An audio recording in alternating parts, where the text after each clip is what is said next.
Right, another technical hitch. Again, I put the wrong screen on. How about every time? I can't do it. I can't operate without Creaky. I put the wrong thing on. Hey, there we go.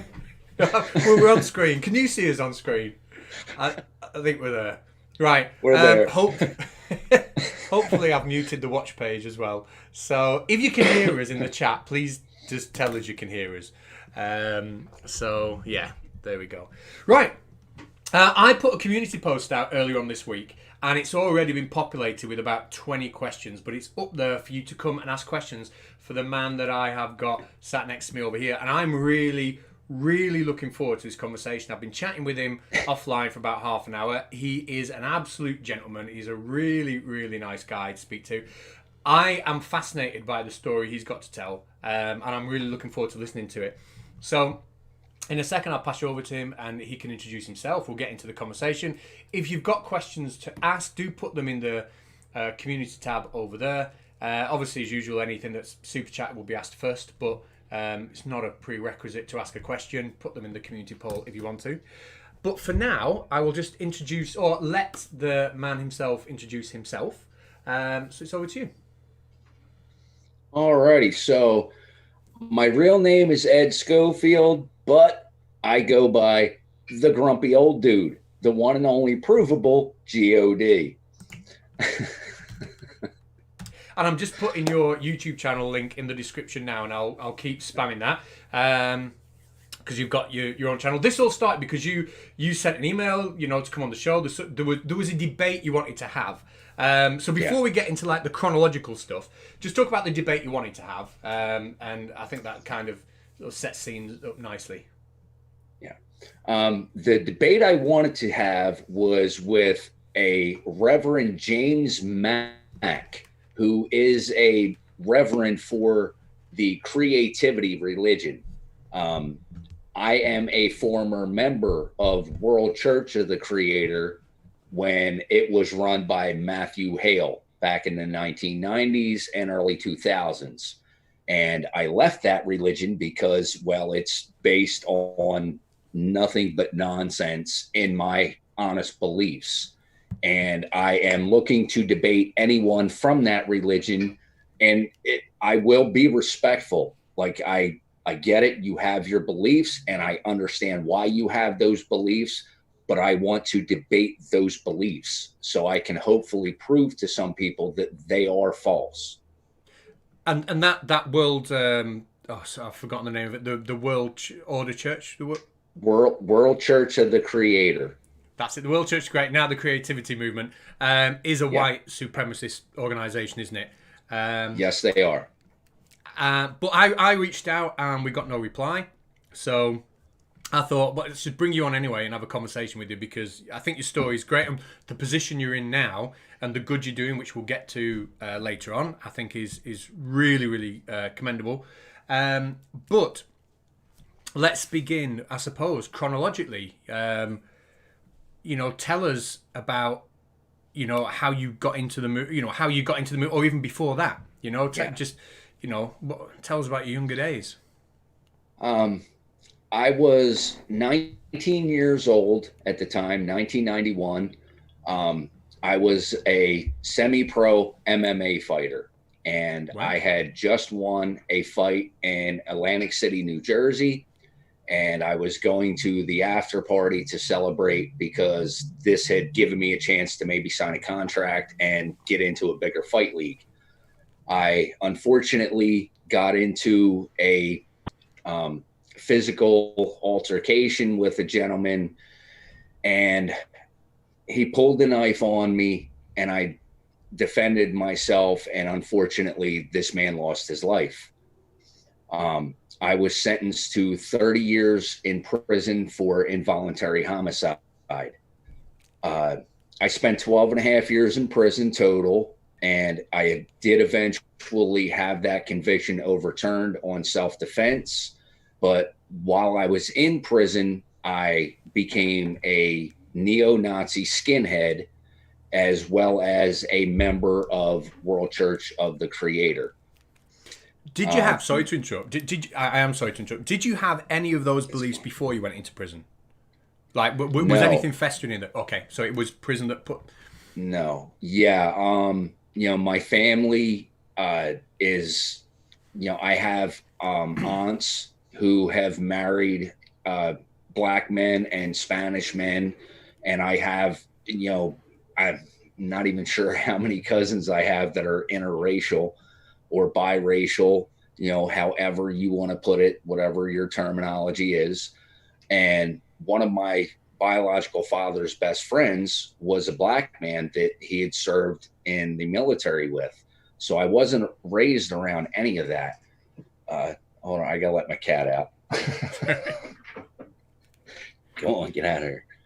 And yeah, so I didn't grow up with this mindset. I actually grew up in a very diverse area, and I had friends that were not non-whites. They were black, Spanish, Asians, Jewish people. I just never had those beliefs growing up, and that didn't start until I got into prison. Mm-hmm. And then from there, so I interrupted you there, but we'll carry the story on from being in prison. Well, usually the next question that comes is, what made you feel that way? And in my honest opinion, the American justice system, the American correctional system, breeds hate. And I say this because black men go to prison and they get drawn into groups like Nation of Islam, Black Hebrew Israelites, the Nation of Five Percenters, and they have their own racist beliefs. And I was a target of, racist black men. And I had never had that experience before. So when they started telling me these things, that I was a white devil, or that, the white man needs to be exterminated, I was like, what in the, where is this coming from? And then I had other people telling me, hey, this is why we all band together. This is why white people need to stand to defeat them. Look how they act. And I was one of the very first members of a prison gang known as State Prison Skinheads. And that is when I started to be indoctrinated with all this different propaganda about, Holocaust denial, and how, different races are, according to some of these beliefs, different species. They're subhumans, and only white people are the true humans. And this is why we need to fight against them. So the gang in the prison setting you're talking about, the gang comes first. Would you say then that the gang comes out of a need, like safety in numbers? For is that what comes first, and then once you're in the gang, indoctrination can begin? Yeah, it was. And I tell people I didn't join this gang strictly out of safety in numbers, because I can hold my own. I know how to fight. That's what I was doing when I got sent to prison, and I proved that pretty quick. When I did get to prison, I was a young kid. I weighed 100, about 170 pounds at the time, and a lot of people in prison don't think that's very big, but they found out quick that I hit very hard. So it wasn't really out of safety, but it was because, well, when in Rome, do as the Romans. And I joined up with this gang because there were so many other gangs that I was like, well, I'm not just going to stand by myself. I'm going to go ahead and hang out with these guys. And yeah, if they want to be racist, well, so am I. So it was bred from essentially it was bred through a gang mentality in prison. However that came about, the gangs first. And a lot of it was just my own internal anger. I was so mad about being in prison for defending myself because I didn't feel like I did anything wrong, which, like I said, eventually I did prove that, but it took 12 and a half years. But when I was first there, I was already just so mad that I was in prison. I didn't care. I I let go of my critical thinking skills pretty much. My empathy was gone, and I was just ready to destroy everything in my path. So the kind of messages you were getting from the people, because you said you went into the gang and the indoctrination started to begin, etc. What kind of things were they telling you? Otherwise, other than it's an us versus them type thing. Because I'm thinking of other kind of conspiracies not conspiracy, but other areas we deal with, and there's a lot of misinformation sort of given out. Did you find there's a lot of misinformation being dripped on you to try and get you to think a certain way? Yeah, tons and tons of propaganda and pseudoscience and false history. One good example that I already mentioned is they try and use these old, outdated scientific experiments that prove that every ethnicity is actually a different species. That's not how evolution works. But at the time, being that young and having somebody my age now, almost 50 years old, telling me, hey, this is what real science says, but the new world order and the powers that be don't want you to know that, because they don't want you to fight back. They want you to be docile. And it's our job to get this information out there and bring our race back to the top. So once you're in prison there and you are part of that gang, you've taken this information on, and like, what next? Is it just a case that you were all angry, or was it like a proactive nature of the group? Would you go out deliberately looking to do certain things, or? Well, yeah, it was very proactive. We had another group that was trying to start their own gang, and they were also white supremacists. One of these gentlemen I actually grew up with. I had known him pretty much my whole life, and he had his gang tattoo running down his forearm, and he told me, state prison skinheads are not allowed to be here anymore. You need to cover up your tattoo because we're taking over. So we met out in the main prison yard, and I took a toothbrush that had razor blades melted down the side of it. I hit him in the face a couple of times and knocked him out. And then I took that toothbrush with the razor blades and I sliced the skin off of his forearm and put his gang tattoo on his face, and told the rest of his followers, you have 24 hours to cover those tattoos or I'm going to cut them off. And that's how violent I became. And was the whole gang sort of like, I presume it wasn't just, you that decided, right, I'm going to go and do it. Was that egged on by the gang? Was everybody involved in that? I mean... everybody was going to get involved until I did that. And though that gang decided, okay, we're going to rethink this for a second because he's not kidding, and everybody that was in state prison skinheads just sat there and kind of laughed at him and told them, well, there you go. Now you know who's boss. So that behavior, that's more of the caused by the gang situation rather than a race, that because that was obviously against another white supremacist group. And now I was going to get to that. The black groups, Nation of Islam, Black Hebrew Israelites, they were the two biggest. They saw what had happened, and that put a target on my back. They decided I was the toughest guy, with the skinheads. They were going to start coming after me now to make a name for themselves. And I didn't cut them as much slack as the guy that I took his tattoo off. Now, think about what I just said. I was being gentle with him. I only cut his tattoo off and slapped it on his face. When the black guys would come after me, I literally tried to murder them flat out. And because they weren't white, so I didn't hold back when it came to them. And that, I mean, how long were you in that environment? You said 12 years. And how long of that 12 years was this culture, were you living this culture? How long did it take before, right, that's the point we were at? Not long.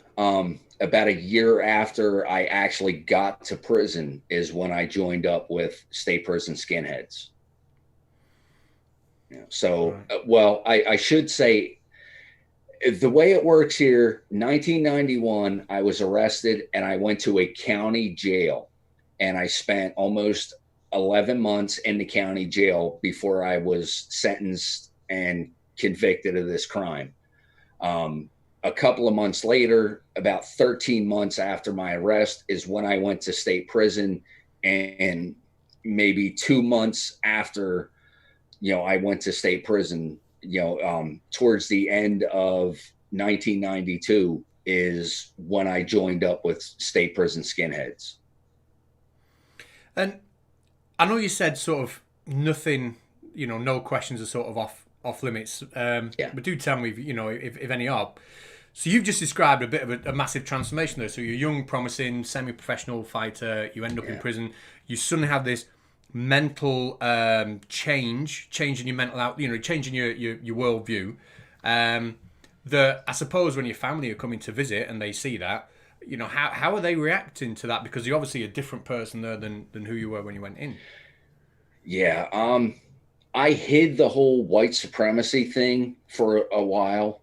I didn't come straight out with that, but they could tell I was different. They could tell I was angrier, more verbal, and it really, like I said, that loss of empathy, it showed. And all I could tell them was, hey, I'm in prison, and I'm in one of the toughest prisons in the state, if not the toughest. And this is how I have to be, or they're going to try and take advantage of me. So deal with it. And when the white supremacy side did come out, then, did it affect your relationship with them? Obviously, they're going to be worried about you to see the change, but yeah. Yeah.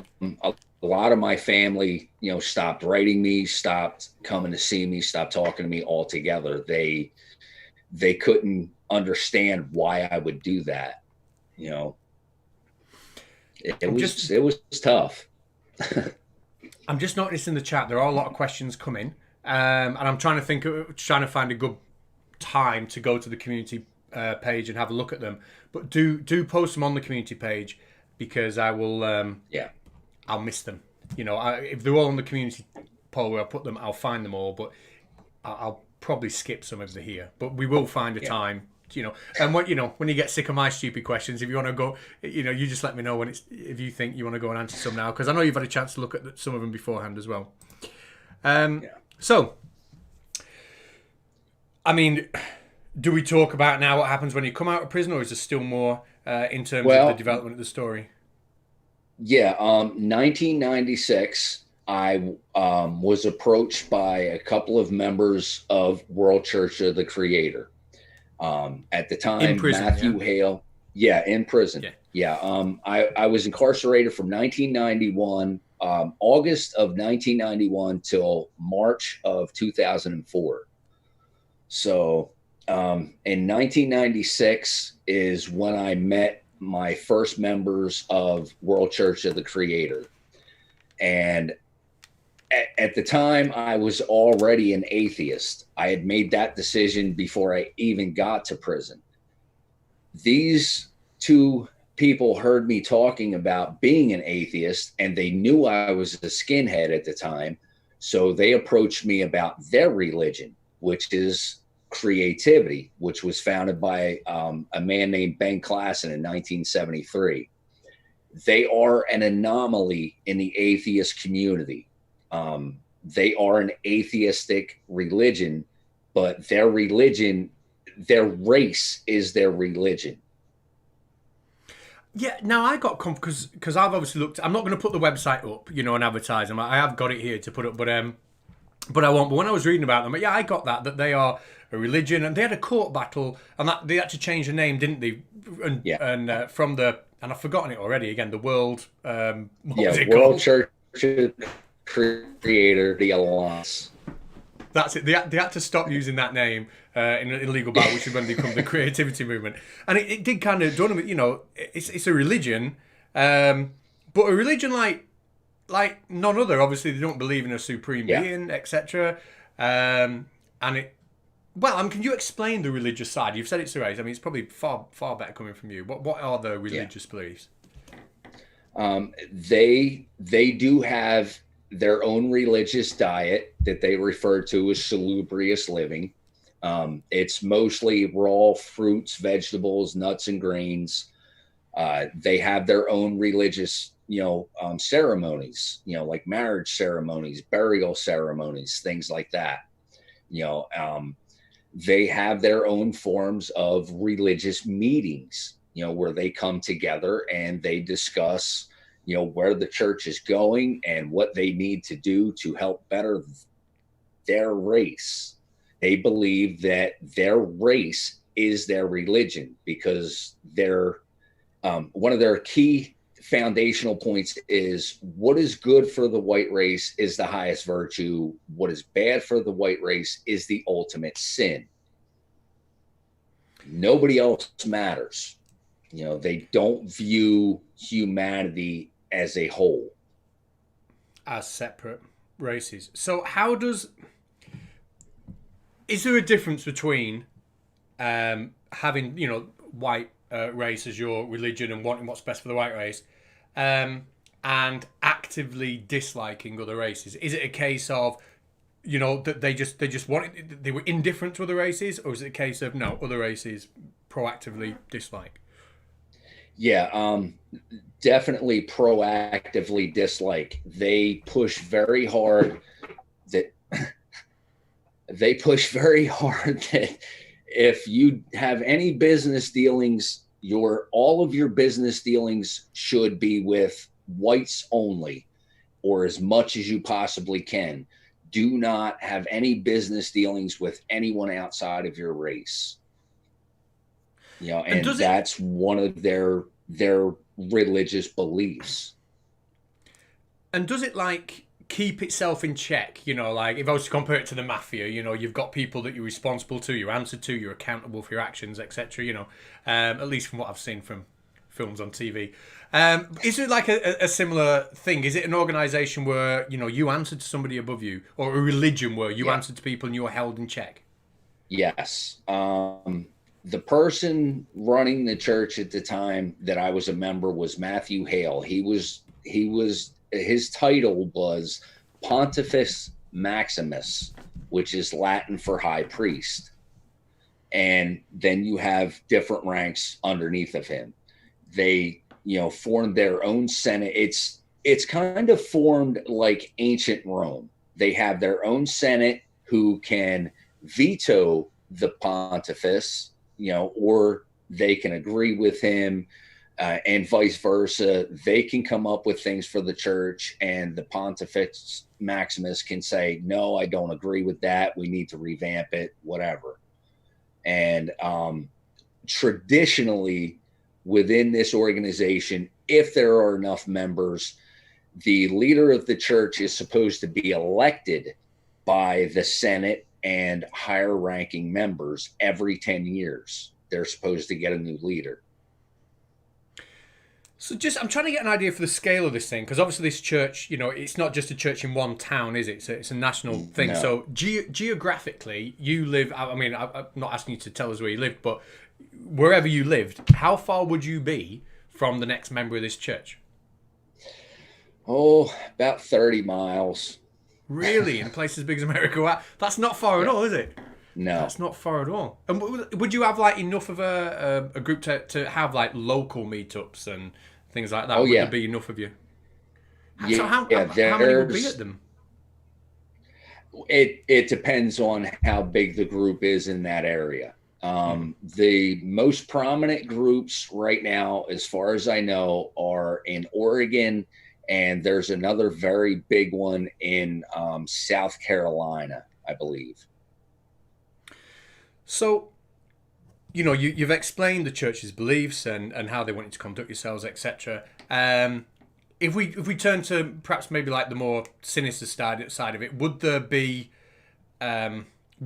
rallies like hate rallies or intimidation of people from other I mean, again, I said to you Yeah. before we started that I know nothing about this, so I'm fascinated, but when I look at films on TV, you see people camping outside people's houses and burning crosses. What kind of stuff would you do to Yeah. try and further your cause? They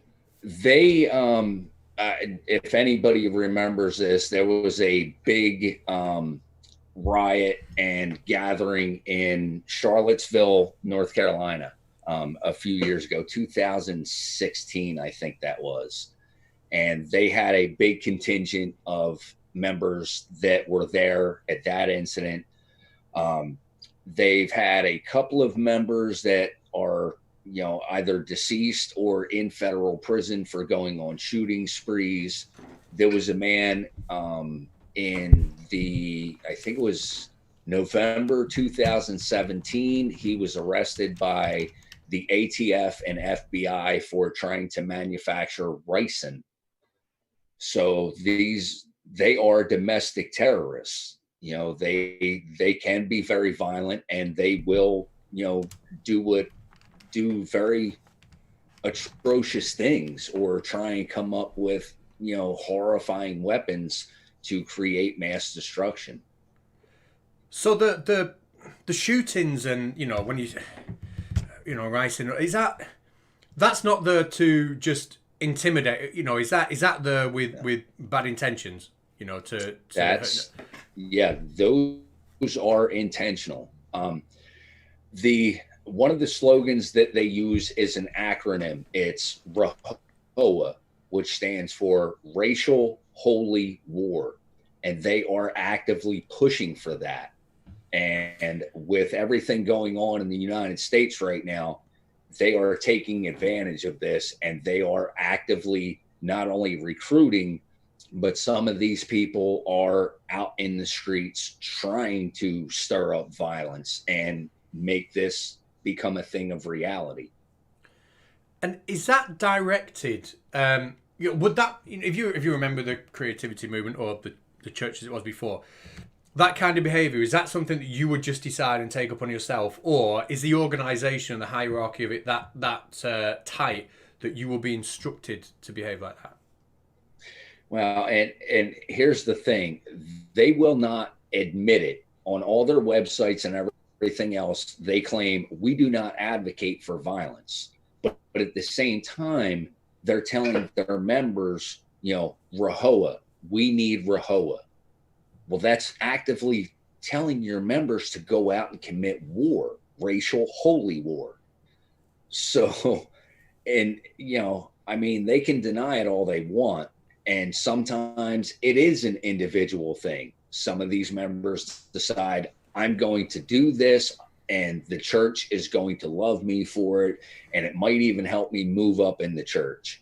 And at the same time, you have cell groups that claim they don't actively belong to the main organization, but they follow this religion. They follow the commandments, and they follow, the speech of this religion.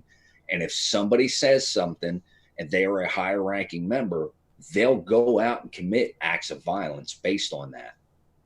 So extremists, even within an extremist organization, Yeah. So, I mean, the creativity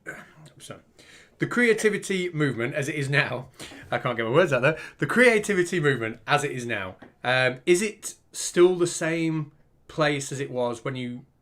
I don't want to get to the bit where you've left yet, actually, because no. I'm sure there's still more.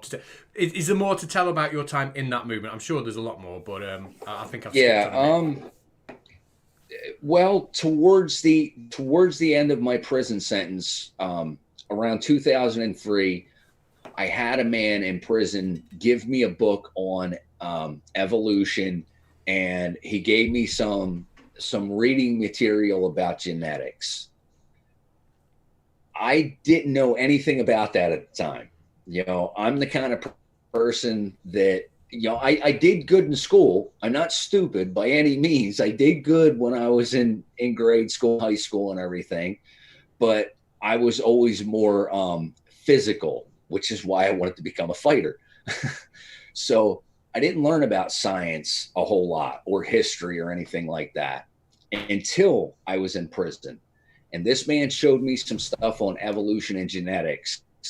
And when I realized that this is accepted science, I don't care what anybody within the movement tells me, this is what's proven to be fact, through, testing and everything else. And there's no denying it. I started to question my beliefs. And not too long after I was released in 2004 is when I officially stepped out of the Church of the Creator and told them, listen, everything you've told me over these past 8 years has been a lie. And I'm done now, because I do not like to be lied to. No, I really want to get into the church. Sorry. No, go ahead.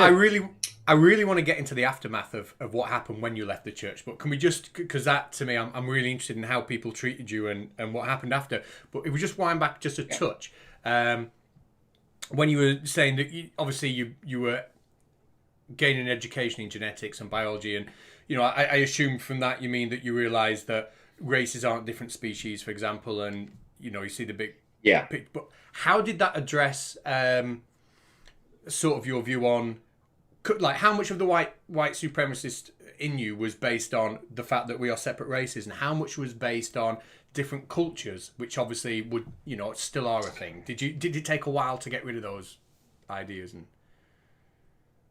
And it did. When I realized what actual evolution was, and genetics and biology, it made me want to question everything else that I had, taken in my time in prison. All the propaganda about, how black people are more violent, and how none of them, want to keep a job. They just want to live off of Social Security, and, Holocaust denial, everything. I wanted to question all of it, because if one thing is wrong, what are the chances that all of it is wrong? So I started to look at my beliefs the same way I looked at everything else in my life. I have to verify every single piece of this. And if I can't, then I cannot believe it. So understanding the science behind evolution and genetics, etc., showed that what they told you in one area was so wrong that it planted a seed of doubt in everything they told you, because how could they be so wrong about that when it's established? And you did talk about the Holocaust, and I know we talked about this off air, and this is mainly a question for the chat. And I just wanted to reply with a Y for a yes or an N for a no. But as you know, not so long ago, we had somebody who was due to come on the channel who had I don't want to say something, accuse them of being something that maybe they might come back and accuse me of slander for, but they had a different view of history, shall we say, than the rest of us. And I didn't have them on the channel because of that, and because they were quite actively mentioning that. But since then, I think, would it be worthwhile to have somebody come on who has those strong beliefs, somebody who is a Holocaust denier, to speak to the man I've got next to me who's been through those beliefs and has researched it since then to the nth degree? Would that be a debate that is worthwhile, or would you think, no, just keep it off the channel? And that's me asking you guys. So if you just put a Y for yes, that'll be a debated watch, or an N for no in the chat, I'd really, really appreciate that. And we'll see what comes in. Sorry, I've interrupted you there, but so that's fine. You've got the seeds of doubt sown, and you've looked into everything else. Crack on. Now, that was in 2004 that I left the creativity movement. I did still remain a skinhead. I didn't completely let go of all of those beliefs until closer to the beginning of 2012. And what go are the ahead. beliefs of a skinhead? What just to split the two, because what are the beliefs that American skinheads have? Just and I should say I was a neo-Nazi skinhead. To just make that verification, there are people who live a skinhead lifestyle that do not believe in racism. You know, they live the lifestyle. They wear Doc Martens and bomber jackets, and they like hardcore music, and they like to get in a mosh pit, but they're not racist. I was a neo-Nazi skinhead. I still believe that my race was better than others, that white people work harder, that we deserve more, that, you know, we commit less crime, we're not as violent, all the propaganda ideas that you hear from, you know, racists. Because over here, I think I said to you off earlier, like if someone said to, you know, a skinhead, it would just be someone who shaved their head and acts like a bit of a dick. Like, well, at least it has been to me. Just looking in the chat, there's a mixed response, but I'd say more yeses than no to that debate. So, yeah, you held on to those beliefs for a while. You're then out of prison, but you've left the creativity movement. Yeah. Now, at that point, obviously, you know, you've said it was quite a tight movement. There was a hierarchy in it. You know, there was ways you were expected to behave, not behave. Were you ever afraid about what might happen to you if you left it, or could you just, you know, was it easy just to walk away? Any repercussions? Or? No, I didn't start having problems until towards the middle to the end of 2012, when I decided that none of the propaganda or pseudoscience or fake history that I had thought was true, you know, was true. And I completely disavowed any association with state prison skinheads or any other racial movement. And I started writing letters to people that I had brought into the movement and told them, hey, listen, this is wrong, and here's why. And that's when I first started getting death threats, and people were telling me I'm a race traitor. How could I turn my back on them? I'm such a scumbag. And if they ever see me, they're going to kill me and everything else. So these are people that had respect for you to start with because you brought them into the movement.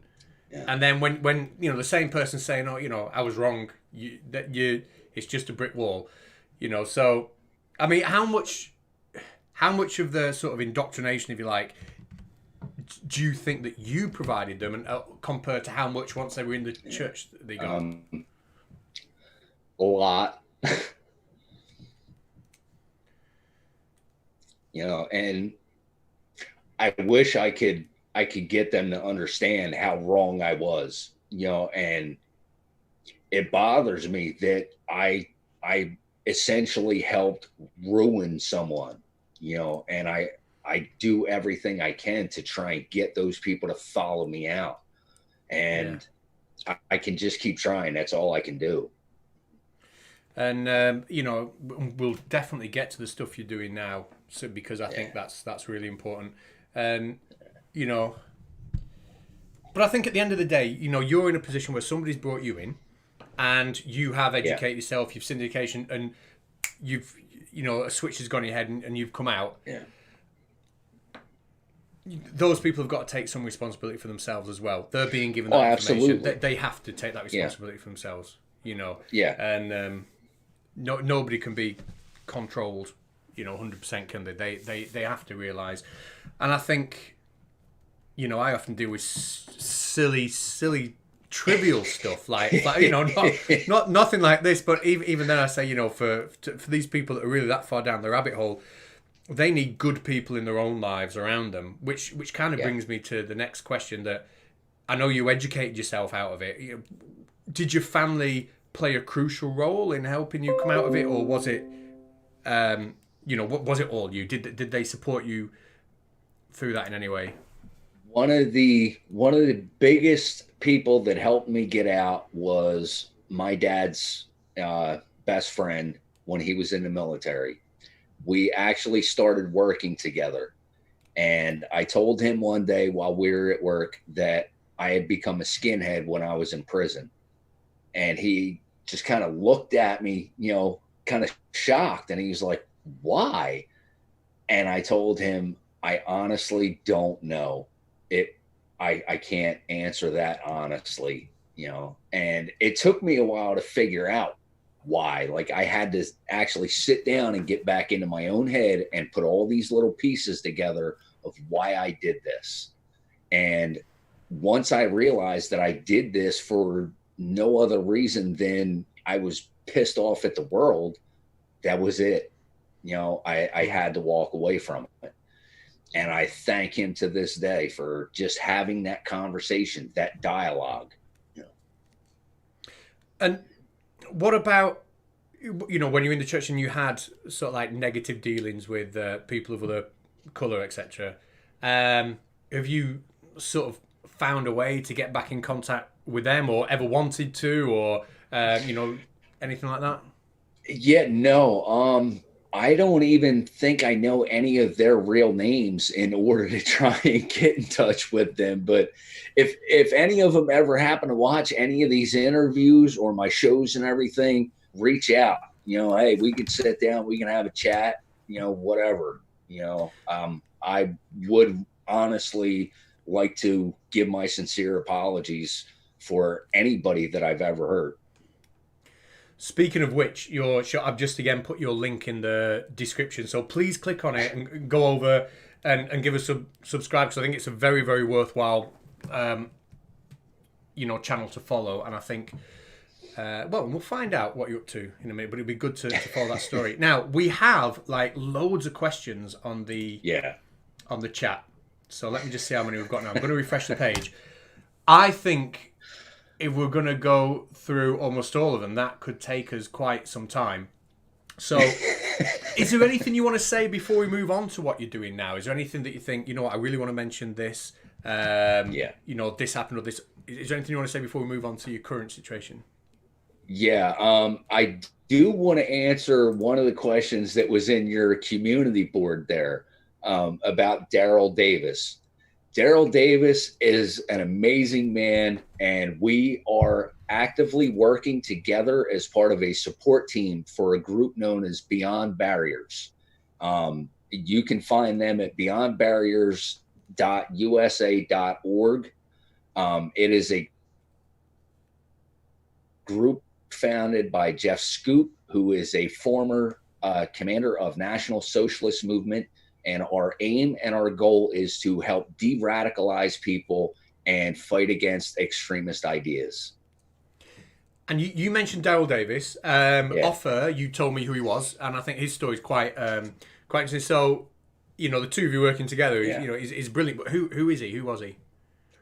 Daryl Davis is a black man who is a musician by trade. His, I guess, hobby, for lack of better words, is bringing people out of the Ku Klux Klan. He has brought out 200 plus members of the Ku Klux Klan and de-radicalized them. Is he the guy who did a TED talk on how he befriended? Was that him? Yeah, I believe so. Yeah, he's done that. He works hand in hand with another man, T.M. Garrett and Duke Schneider. These guys are doing amazing work. I mean, I know everybody wants to say that I'm doing a really good job with my channel and all, but Daryl Davis, I can't even compare to him. He's gotten a lot of people out of the white supremacy movement. Well, and I'm sure you will absolutely follow in his footsteps. But I hope so. You're not just limited to YouTube, are you? You've told me, you've just been doing. Well, I'll let you crack on. What have you been up to? Yeah, I'm getting involved with a lot of volunteer work. Trying to talk to youth groups and things like that. I'm reaching out to people, through Gmail and everything. And it's kind of hard for me, because I don't want to tell any of these people my address unless I absolutely know who they are. But I am actively involved right now with two people who I am hoping to get out of extremist groups. One of them seems absolutely willing. The other person is kind of, they do, but they don't. They're afraid to give up, their livelihood and the place where they live and everything else. And I get that. It's a big commitment. When you leave some of these groups, you're leaving your entire life behind. Everything, all of your friends, you could be giving up your house, your job, everything, and starting over from scratch. And that can be intimidating. And I get that. I understand that. But in the end, it's worthwhile. I mean, I built myself back up from scratch, and now here I am talking to conspiracy cats. Yeah. Yeah. Well, conspiracy cats is a wanker. I don't know. Oh man, I mean, it's a really inspiring story. It's, and the fact, what I like about it is the fact that you've been through, something which you've realised, was not right, but you've stuck around afterwards. You're here trying to do something about it, and that's the thing. Yeah. I know it. I don't want to say we all make mistakes, because there's levels of seriousness, aren't there? But you've stuck around and you're trying to fix it. We can give a lot of that credit to my wife, Amber.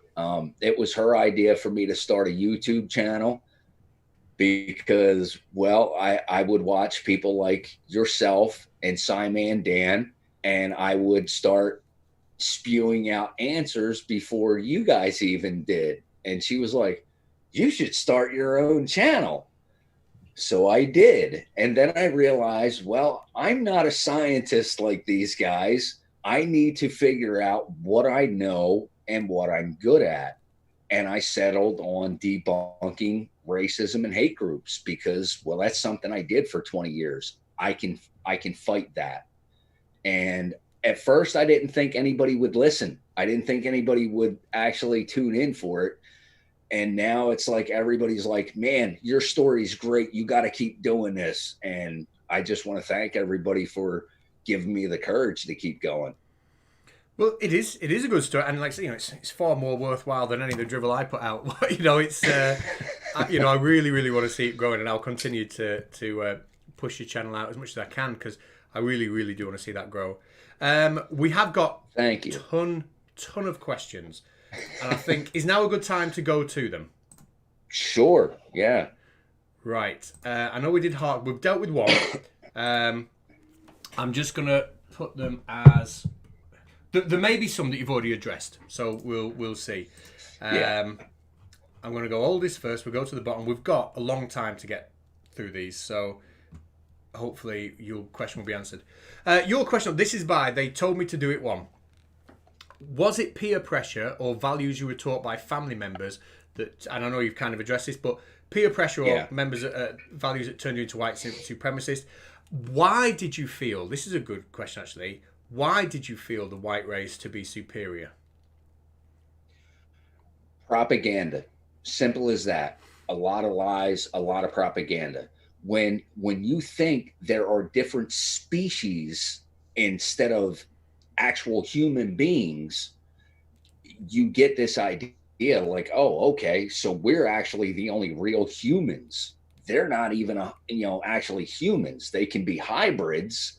And yes, I said hybrids because this is the conspiracy theory that they push. But if you actually believe that, then you're going to believe you're the only true humans on this planet. And now that I know more about evolution and genetics and biology, and I realize that there is only one race on this planet, and that is the human race. There are different ethnicities based upon where those people evolved, but it doesn't mean they're not human. So it really was the misinformation, the scientific misinformation played a big part then, So was it as simple, black and white as that? There is one species of human, it's us, nobody else is. Yep. That's the propaganda they push. Would you say like, or you were, if other organisations, the KKK or whatever other organisation, did they say the same thing? Is it the similar arguments they come up with? Uh, yeah, some people don't even rely on science, they rely on their religious beliefs. Their holy book tells them they are the chosen people, therefore, they can do whatever they want. Right, next question. Curry Mac, do you remember the exact moment you decided to change your ways? What encouraged you to do so? Did something specific happen? Or did it happen over time? Like, just you remember, oh, got it, and then there's more. Right, we'll deal with that, and then there's another one. Do you remember a specific moment where a penny dropped? Um, Not in either case, really. Becoming a supremacist, it didn't take as long as it did to get out of becoming a supremacist. Becoming a white supremacist actually didn't take hardly any time at all. But again, a lot of that was because I was just angry. I was so mad, and I wasn't even really thinking. And then when I did get a little older and I did start educating myself, I started having those doubts. And over a couple of years there, I started questioning everything and debunking things. And then finally just said, enough. I'm not this person. I'm not going to be this person.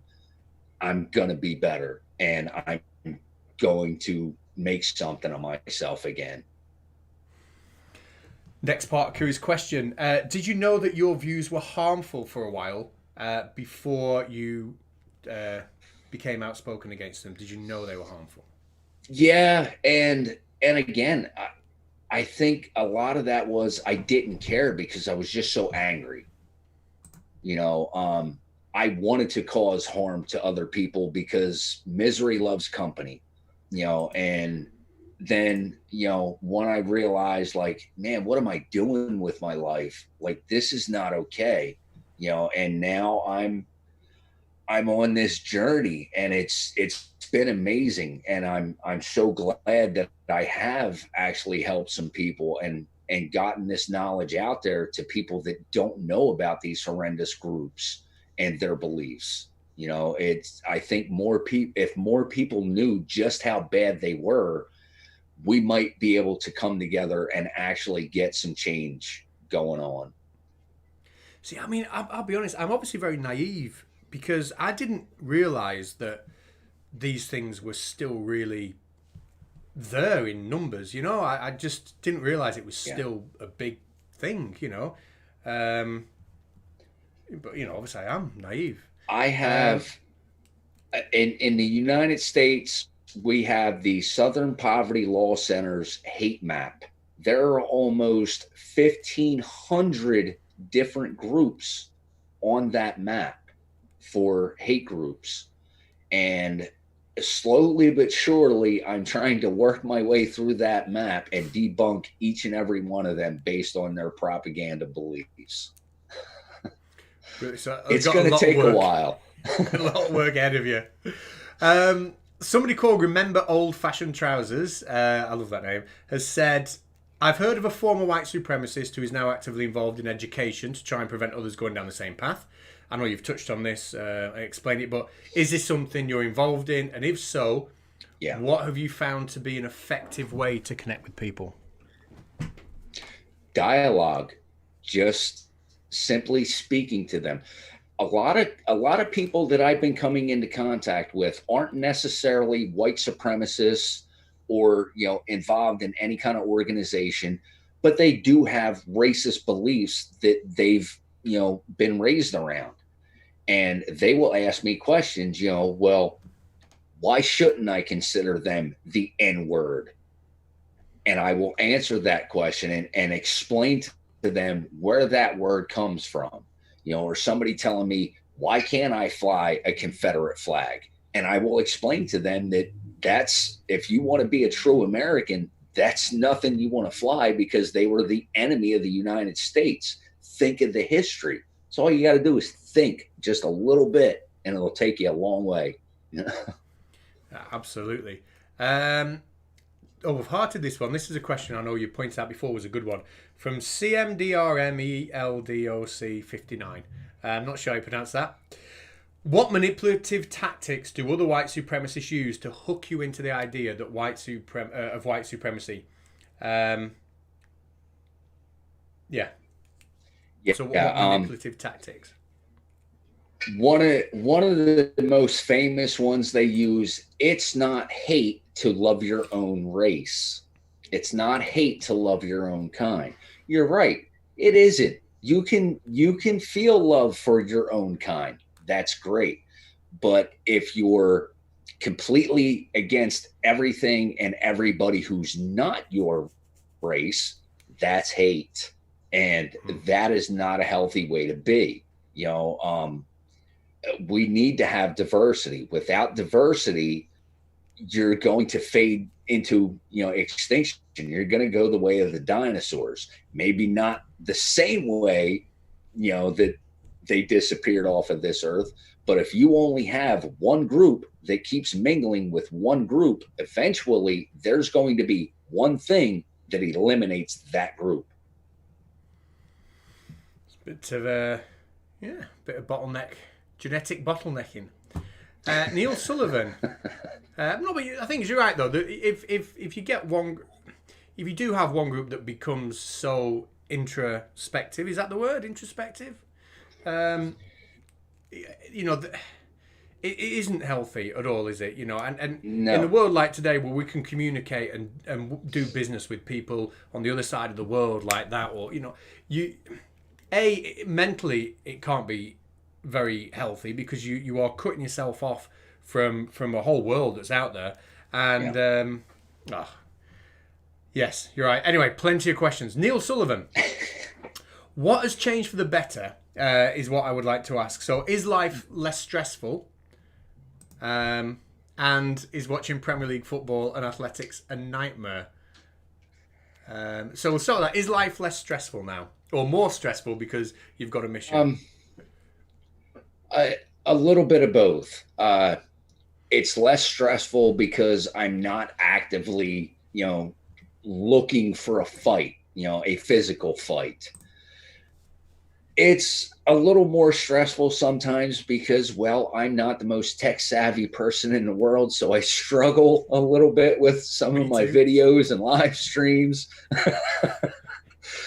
And of course, getting some of the death threats and things that I've received in the past, and I have been shot at. Luckily, they didn't actually hit me, but I have been shot at. And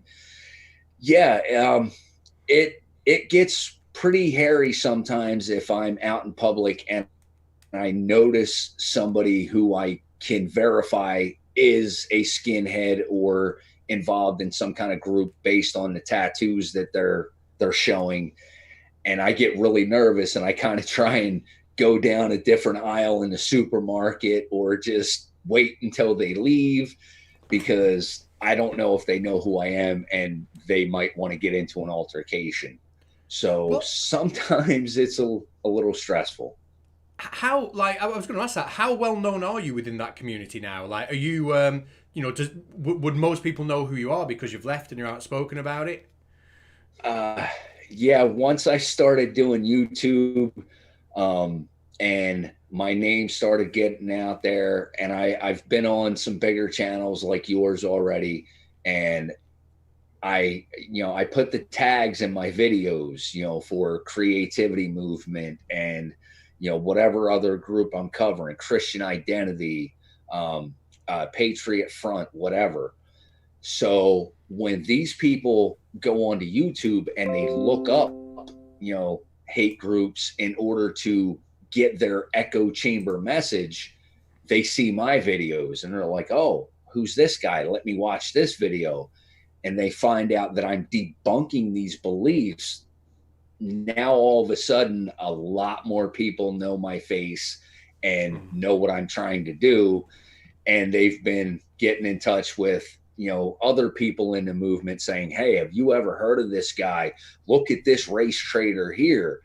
And of course, people in the creativity movement are like, I cannot believe you did this to us. we're going to end you. And it's like, well, you know where I live. Yeah. Wow. Yeah, it's got to be stressful, that though. It's got to be, because it sounds like you're associating with people that don't mess about. You know what I mean? Or not associating with them, but you're dealing with people that wouldn't think twice about doing something that a normal person wouldn't. Yeah, I'm not sure, if a whole lot of them actually have my current address. I know some of them do, but my wife and I have moved a couple of times in the past 4 years.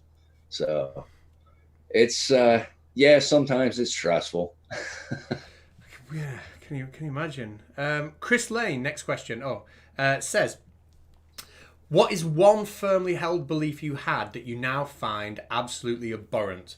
And how do you feel looking back at yourself when you held that belief? Yeah, again, it has to be the belief that each ethnicity is a different species. I look back on that and it's like, wow, you really believe that crap. Like that is some straight up conspiracy theory stuff, like tinfoil hat type stuff. But in my own defense, I didn't know anything about science. I didn't know about actual evolution and genetics and biology. And once I did get that knowledge, I realized like, okay, well, that's idiotic. But I don't know. I wish I would have studied harder when I was younger.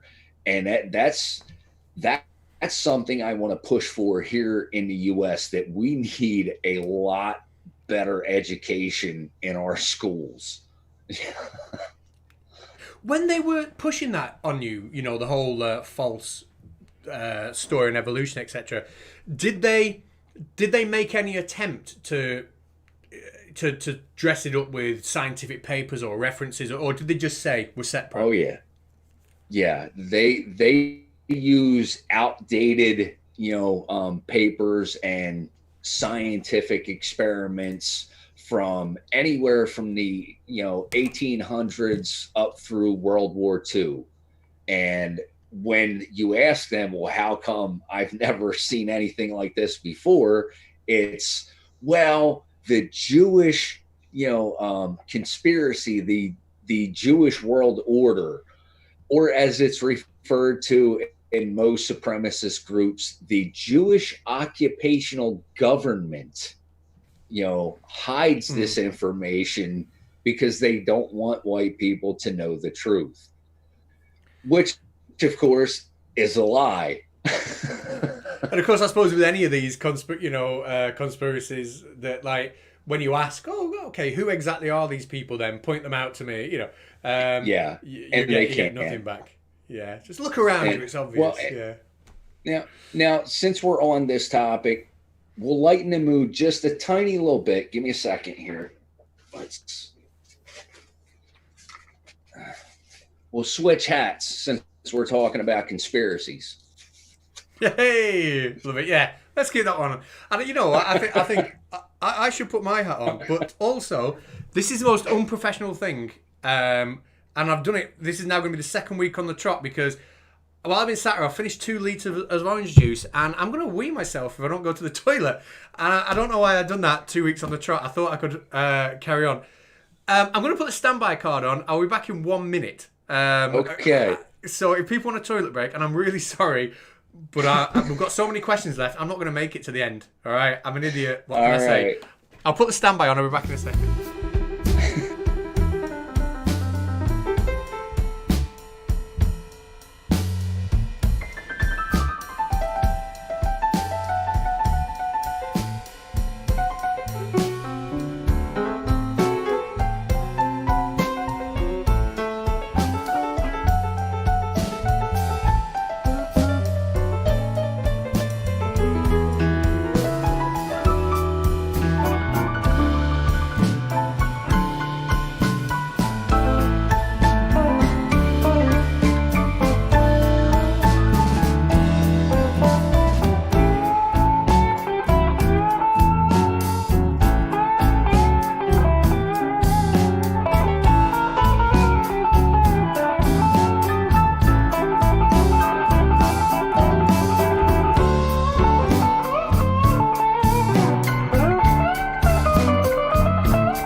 back. Sorry about that. I do All feel like I can fly now, though. Not that anyone wanted to know that. I've lost about 3 stone. I feel a little bit better. Right. So we were on the questions. The tinfoil hat's gone. No. Right. We've. Oh, here we go. Yeah. Julian David Hoffer says, how dangerous do you think that modern white supremacists are? Sorry, how dangerous do you think that they are? And he doesn't mean in an ideological way, but in a violent way. Surely the days of the KKK running around lynching non-white people are in large part behind us.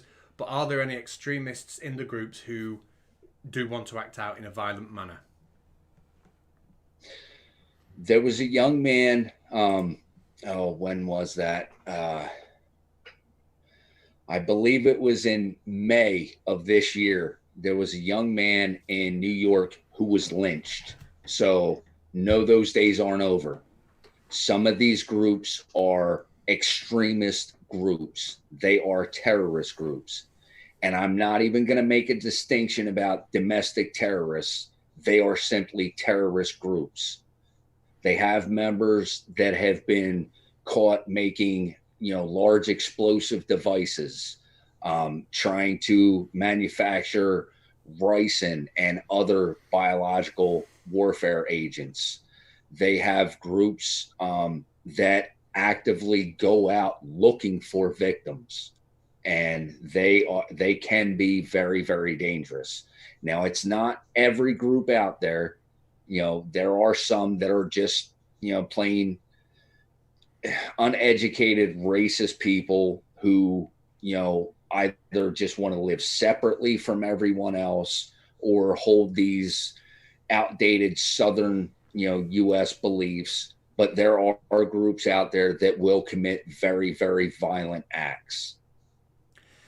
And these groups would, when you're talking about building bombs, etc., stuff like that, is the motivation behind that purely to harm people of a different race? Would they go in, targeted houses and stuff like that, or do some of these groups also have secondary motives? Were drug based, or other kind of goals they're focusing on? No, a lot of these groups do not believe in drug use or not even drinking alcohol. My former religion, Creativity, for example, it is absolutely forbidden to drink alcohol or take drugs because that's not something healthy for you. They don't even, like, now I drink a lot of coffee nowadays. You cannot drink caffeine or anything like that. That's a foreign substance that you shouldn't be taking in. So no, their motives for this are strictly, racial. They are trying to start a war. I mean, do they honestly think? Because when I was looking at the website before for the Creativity movement, there was a link on it or an article on it and the person who wrote it said, I'm convinced that we're nearly there. I'm convinced the day is nearly there where the white people are going to revolt. Do they actually genuinely believe that something is going to happen? And if they believe something is going to happen, what do they believe is going to happen? Do they believe all the non-whites are going to be kicked out of America or killed? Like, what is the goal? What does it look like? They believe that enough white people are going to wake up, become woke, and realize that the white race is being attacked, which we're not. But they think they can push enough propaganda to get enough white people to band together, take over the government, and get rid of every other ethnicity in this country except for the white race. They believe it is their manifest destiny to take over this country and Europe. And the way they think that the white people are being attacked, I'm just making an assumption from what I've read on the website, so do correct me if I'm wrong. But the assumption I got from the website is they believe that not like a physical attack, but almost like a genetic attack in terms of diversity. And is that the main source of threat they mean? Yeah, they believe. Now, Creativity classifies itself as the most anti-Christian religion in the world. because their belief is that Christianity was created by the Jews in order to bring down the white race. Christianity is simply meant to make the white race more docile, so we can be bred out of extinction and intermingled with everyone else, so there are no more white people at all on the entire planet, which is a ridiculous idea. So, God, it's like, you know, it's scary. Yeah, it's scary. It's fascinating, but it's scary when you really think about it, and they truly believe this. Well, that's what I mean by, you know, fascinating how people can have that viewpoint. Just, I don't know. So do they think there's a they behind it? You know, do they think there's like a And they believe that there's this Jewish cabal that runs the world. They run all the banking and major businesses, and you know, all the mainstream politicians are just puppets for this Jewish cabal, and they are slowly taking over the world through, you know, pushing one side against the other. Well, it's, you know, not any cabal. It's people pushing against one another out of ignorance. Yeah. Whoever this secret they are, that, you know, they've got to be busy, because they're obviously pushing the white race out of existence according to that. They're hiding the fact the earth is flat. They're causing fake, you know, they've got the hands, they've got the fingers in a lot of pies, haven't they? You know, but yet nobody can tell us who they are. It's what a shocker. Yeah. What a shocker.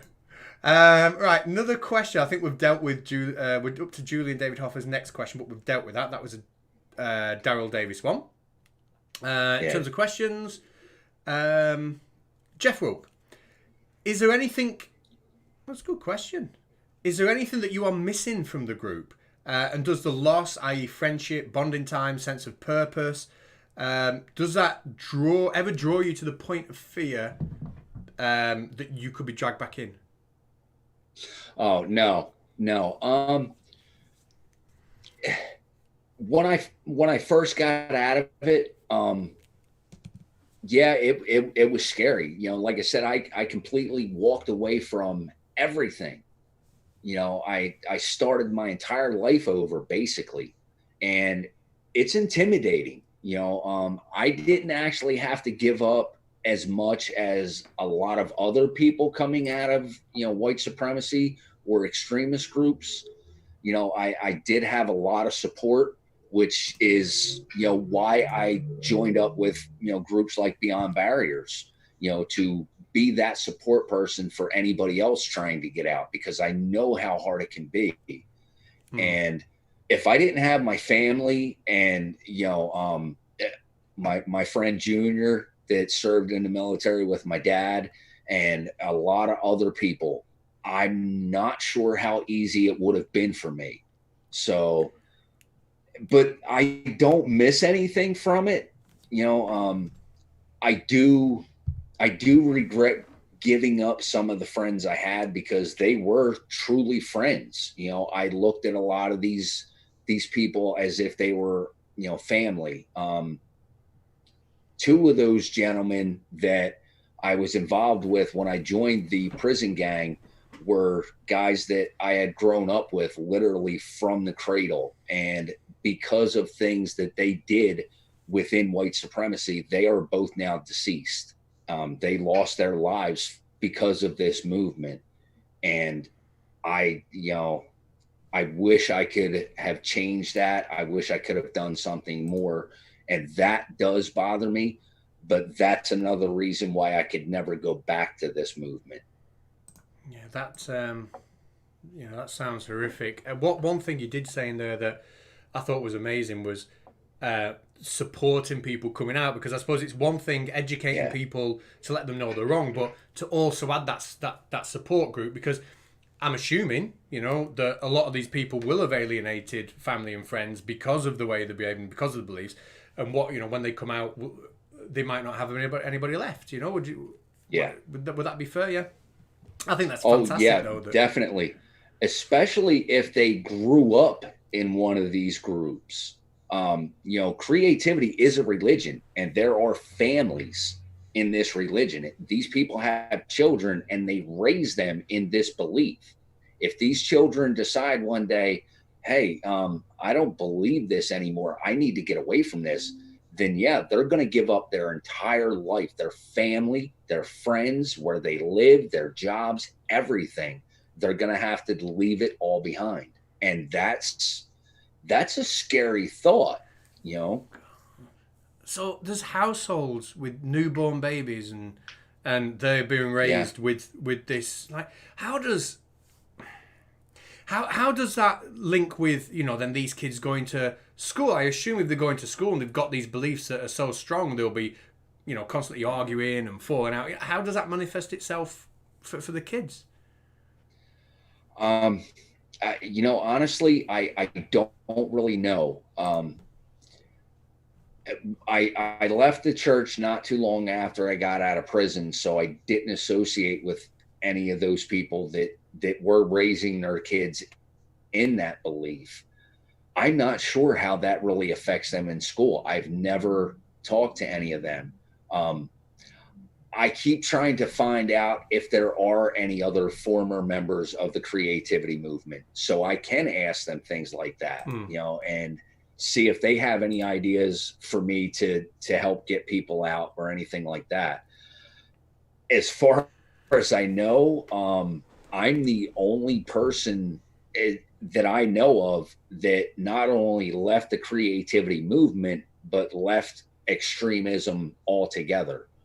There have been people that left, the church, but they've just joined up with other, supremacist groups or racist groups because they just didn't like the religion aspect itself. So what's your opinion of like how these kids should be protected and shit? Because I'm assuming, these kids are growing up with parents who have these beliefs, but it's a loving family household. The kids are being raised well, they're healthy. Obviously, I mean, what do? You can't just rip kids away from the parents. That's going to do them more damage in the long run. So I know educating the parents is going to be important, but that could take a long time. The kids are there now. What's the way forward?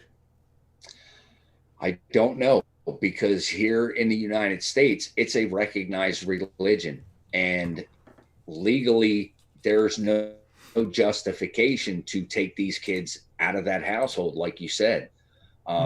The only thing we can try and do is push for better education, in school, and hopefully they hear this stuff at home, but when they get into school, and hopefully they're going to public school and not just in some enclosed private school, because I know for a fact that the church does have 2 schools here in the United States. So these kids not only get it at home, but when they go to school, they're taught these religious beliefs as well as mainstream education, so they can get their diplomas or whatever, but they don't learn everything they need to learn to debunk this information. So we need to try and do a better job here in the States. I'm not going to speak on other countries because I don't live there. But here in the US, we need to have more science, more history. We need to return schools to the way they were back when I was growing up, and maybe even before. Kids don't learn half the things they learned when I was in school, and I don't understand why. I mean, knowledge is power, and we need to start empowering our next generations, or the problems that we're having now are just going to keep getting worse. It must be so confusing for these kids. And as you were saying that now, just a memory is kind of tricked to my early days in teaching, where I used to teach a child who his parents were part of, I don't know if you've heard of the BNP in America. Have you heard of the BNP? Yeah. So the dad was a member of the BNP, quite an outspoken one, very, very outwardly racist, etc. And when you heard, the kids sort of on their own talking in the, it was very disturbing to hear what was coming out of the mouth sometimes. And then you'd watch them at other times where they're actually in the classroom and they're laughing. And we come from an area where there's a very big Asian population. I might be teaching a class where 50%, if not more, of those kids were Asian. And when I say Asian, we mean sort of like Pakistani, but not Chinese, whatever. But to see these kids sort of interacting and being friendly with people who their parents at home are saying, no, we mustn't be talking to these people. It must be very confusing for them. Because they're experiencing one thing in school, which they're being told at home, oh no, that's wrong. But they're enjoying. It must be very, I don't know, difficult for them to deal with. Yeah. One thing that I've wondered is, excuse me, if these kids go home and they ask their parents, what about this? Do these parents, get angry with them, or do they just feed them more, propaganda and things like that? And I'm not sure how we could get around to deal with that. Because again, here in the States, it's a recognized religion. There's not a whole lot you can do. And I suppose it'd be the same as talking to a kid that goes to, one of Ken Ham's schools or Kent Hovind's schools. Yeah. What do you do? Yeah. But I suppose you said before with the lack of education that's there with them, I suppose if these kids are coming home and asking valid questions, if the parents aren't educated, they're hearing questions that they just don't know the answer to. I can imagine that would cause some pretty short conversations and short responses. But anyway, back to the questions, because we have I'm not sure how far we are through them now, but let's have a look. That was actually Tiffany Hall's question was next, and it relates to what we've been talking to. But were you born into this? I know you said you weren't, but were you born into this mindset? No. Or did something happen to make you hate? Do you have kids? And only obviously if you want to answer. And if so, what impact did it have on them? Did they follow in your footsteps? Yeah, I do have a daughter, and I have 2 grandsons who I spoil to death and make sure I send them all kinds of candy and sugary stuff to drive my daughter nuts. But no, this did not affect my daughter. Even when I was in the movement, I was determined not to influence my daughter. I wanted her to find her own way. And I think that's mostly because I was already an atheist at the time, and I didn't want to influence her decisions on religion or anything else. Another one from me from Pete Ryan, and again, I think we're getting to the point where you've touched on a lot of these already, but I will still ask it, and you can pick out anything else you might want to say. Can he ask, he says, conditional on whether or not you started as a teenager or a young adult, was there a culture or clique that you followed before the white supremacist movement? Was the counterculture attractive to him before the white supremacist movement? And I'm reaching for examples here, but anything like Satanism, death metal, perhaps. All right, okay. I didn't read that very well, but were you part of some sort of counterculture which led itself to skinhead movement? Yeah, well, I mean, technically, a lot of theists say atheism is a counterculture. It's not. Atheism isn't a culture. So the only other thing I was really into was skateboarding, surfing. I grew up on the Jersey Shore, in New Jersey on the beach. So not really a counterculture per se. I didn't get involved in gangs or any of this until after I went to prison. I went to military school when I was 14. My dad had enough of me getting in trouble and getting kicked out of school, so he sent me to military school, and I quit getting in trouble real quick. And I suppose if you're if you were a semi-professional fighter, a lot of your time outside of your job stuff would have been taken up with training and not Oh leaving yeah, you the time to get into. Yeah, because yeah. that's a business you can't do half-heartedly, isn't it? No, at the time I was working on commercial fishing boats, scallop boats and longline fishing boats catching swordfish. And when I wasn't on the boat, I was in the gym and getting ready for a fight. So yeah, I pretty much stayed away from all the nonsense and drugs and everything else that a lot of my friends got into. Do you still train now? Is it something you're still into? Or Uh, we have a heavy bag and stuff, and I kind of batted around a little bit here and there, but I'm not as young as I used to be, so not so much. so I'll not be watching the UFC for the big comeback. That's No, yeah, no, not from this guy here. I've broken my neck once, and I've broken my back in 3 different places. So yeah, my fight days are pretty much over. Oh God! Wow, sounds like you've been through it. Joe Howard. Okay, interesting one because I'm not really up on politics either. There's a lot I don't know about. Joe Howard says, "Do you think that Trump is representative of the general ignorance and apparent stupidity of American people in general?" I'm not sure how that ties into um, the white supremacy, but Here's my opinion of Donald Trump. He is most definitely a racist, and I'll debate anybody on that. A lot of the things that have come out of his mouth are very eerily similar to a world leader who became a dictator back in the 1930s. And I'm sure everybody knows who I'm talking about.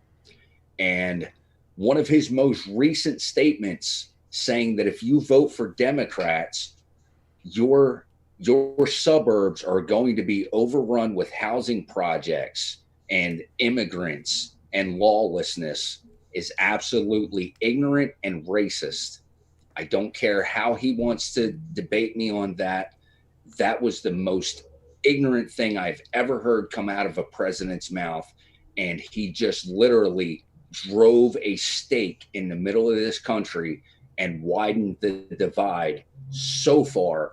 I'm not sure if we're going to come back from that. he's got to be a nightmare for the people around him that handle the the spin and the his public persona. Because he does seem to just say things that it's clear he can't have checked with anybody else. But like oh, maybe we should inject. Can we inject disinfectant for a virus? I think surely maybe that might have been something you'd have spoken to somebody about before you went in front of the whole world to say. Jessica G says, do you have swastika tattoos, or did you? And if you did you have them removed, or sorry, do you still have them, or did you have them covered up? And one extra question, and I think you've answered this one. Oh no, were you ever involved in something that resulted in the death of a minority, whether directly or indirectly? It's a big question, that one, I suppose. I suppose technically you could say I was. We did have a racially motivated prison fight, and I was involved. One of those men, in that fight, did get killed. I personally didn't do it, but he did die. As a result of taking numerous blows to the head with very heavy objects. Again, I personally didn't do it. I didn't even realize, that was occurring. It was a gang fight. It was a prison riot, pretty much. But yeah, I was involved in that. As far as the tattoos, yes, I do still have, some tattoos. I'm working with a couple of different people to hopefully get them covered up. I have a big giant swastika on the side of my stomach. It pretty much takes up the whole one side of my abdomen. I have my gang tattoo here for state prison skinheads that says retired. I will eventually probably, I think I'm going to keep that one. And there's a reason why I'm going to keep it. I'm either going to keep this one or I'm going to keep this symbol here, which is the logo for the creativity movement. I'm going to keep one of them.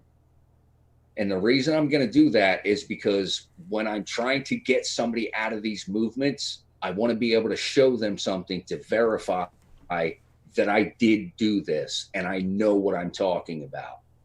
You know, I can imagine that being really powerful.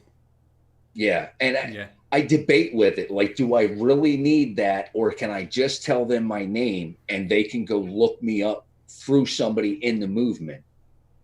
So I don't know. I'm on the fence about whether or not I'm going to keep one. But if I do, that's going to be my reason for keeping it. Excellent. Next question is, well, it's not a question. It's poking fun at me, I think. This guy's got the best username on the internet, Craven Mordick, who says, crap, I was muted. I think that's a gag that I always mute myself or get something technically wrong. Andy Sykes. I think this is a great idea. Have you ever thought about writing a book? Yes. I don't know if anybody has ever heard of this man, Richard Graves. He's a black man. He has a YouTube channel and he has a podcast that he puts out on Facebook and other things. Richard is a black man who is a corrections officer. And we recently just did a live stream together. He is also a non-Trump supporting Republican. So we differ on a lot of things, but we agree on even more things. And Richard wants to get together with me and talk about writing my story, putting a book out. So we might do that. Yeah.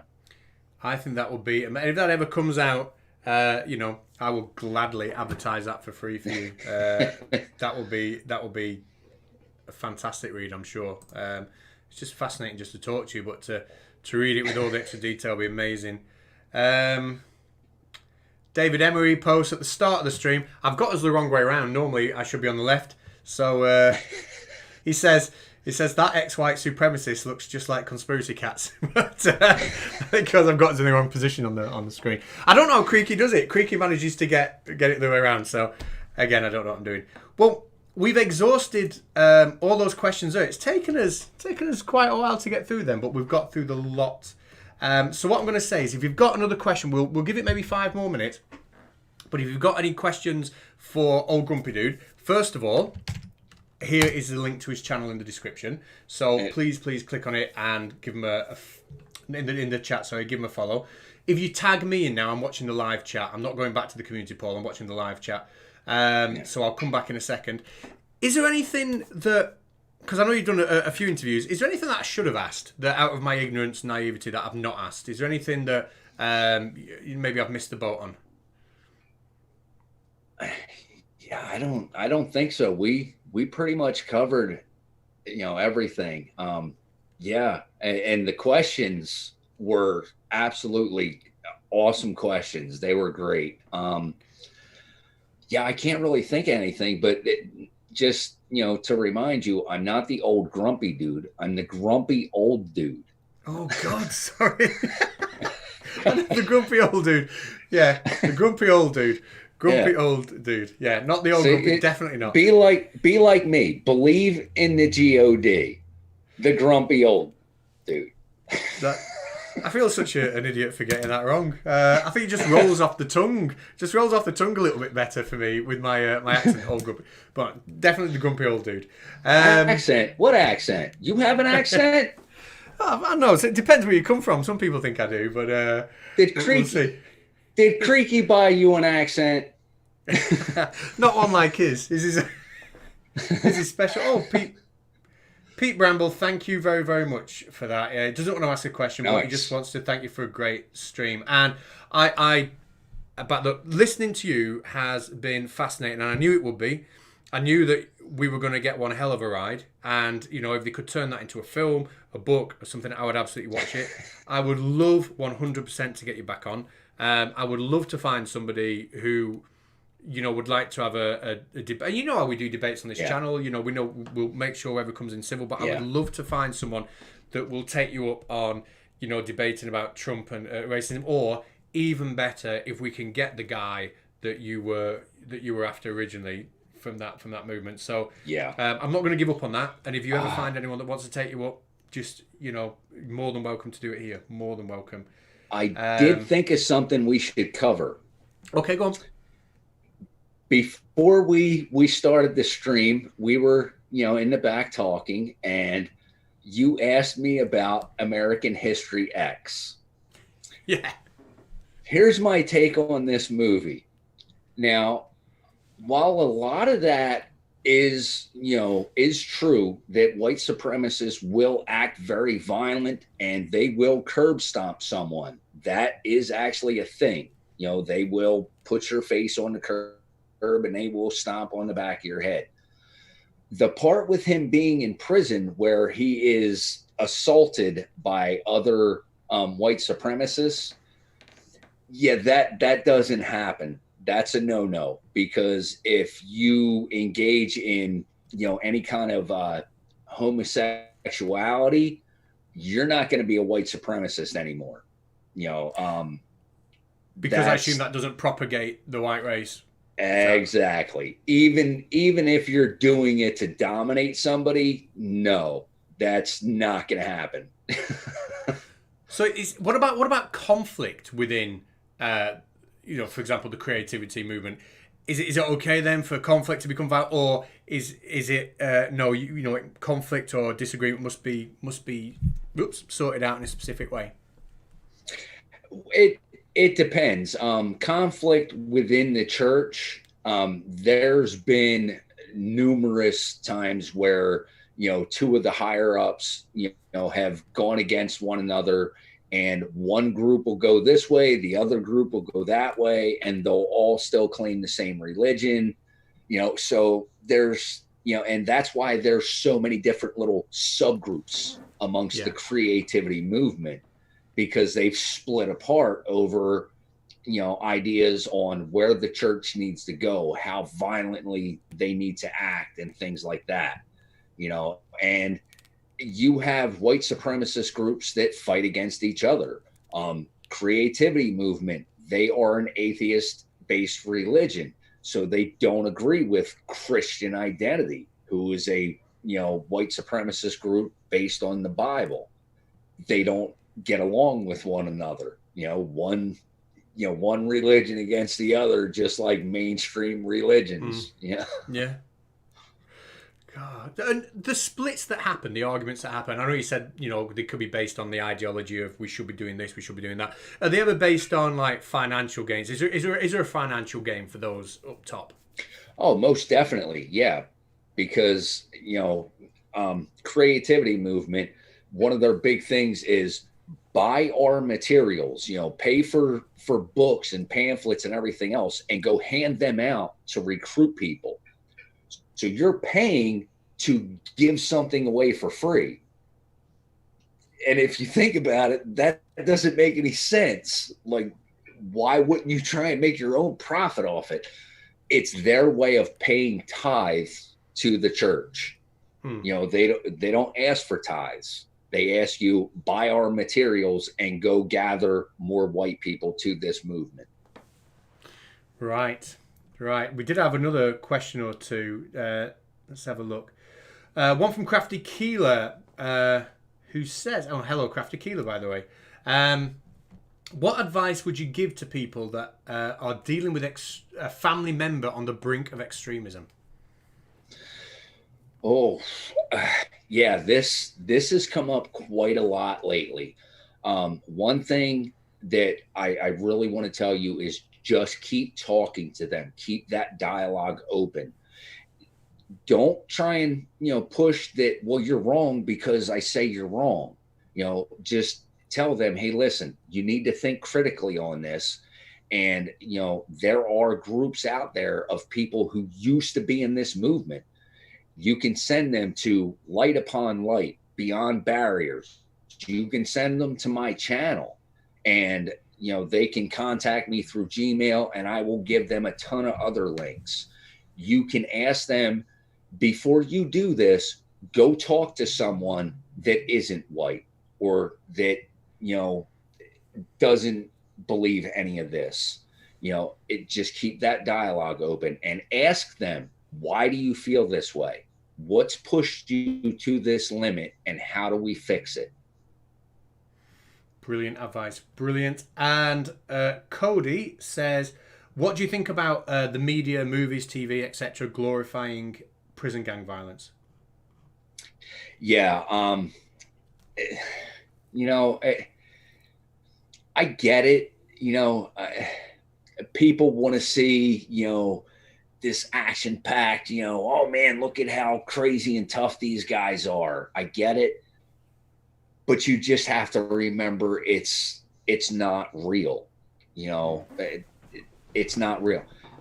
Look at back in the day, Robin Hood was considered an outlaw, but people glorified him. You have these movies, that glorified the mob, different things like that. It's entertainment, and it shouldn't be taken as anything other than entertainment. Yeah, definitely. I think, I think if you'd have to be of a very specific mindset, and I extend it to computer games as well, violent computer games and stuff like that, to allow that to change sort of like your worldview. I agree. Right. Well, you've given us. Well, I've been chatting now for over 2 hours if you include the time we've had off air, and you've given me a load of your time. I've immensely enjoyed every minute of this. I really, really have. I'm totally fascinated by your story. I want to see your channel grow. I'm just going to put your link in the description one more time, and I'll keep tweeting that out for you. I wish you every luck in what you're doing, and I really hope to see you back on here again. Even if it's just for another chat, if we can find someone for you to talk with, that would be brilliant. But if not, even for just another chat, I've enjoyed every minute of it. So I just want to say thank you very, very much. Thank you to the chat. Thank you for having questions. Me. Hey, say more than welcome. Really appreciate your time. And is there any final message that maybe you think, oh, I should have said that? Anything you want to go out on? Any last message? Yes. One, please check out my Teespring, Grumpy Old Dude, and think about getting you some of my merch. I just put some new stuff up there that says, don't be a boogin. And a boogin is anybody that acts the way I used to when I was in the white supremacy movement. Anybody who is uneducated, ignorant, and just wants to be a scumbag. So don't be one of those. And one other thing, this symbol right here, this H that has all the colors in there, I want everybody to remember that no matter what any kind of propaganda tries to tell you about any gender identity, any gender, any religion, any ethnicity, we are one human race, and we have to try and be better. And I think even by me opening my mouth to say goodbye, I think I shouldn't have even done that. They should have been I'm trying to say they should have been the words to finish on. That's what I'm trying to say. Absolutely brilliant. I will say goodbye to you off air, sir. But the rest of you, thank you, chat, for being here. I will end the stream now, and Conspiracy Cats will be back soon. Don't forget to subscribe to Grumpy Old Dude. I'm going to put his link again in the channel. And also, if you email me the link you mentioned about the Teespring, etc., I will put it in the description of this video. Okay.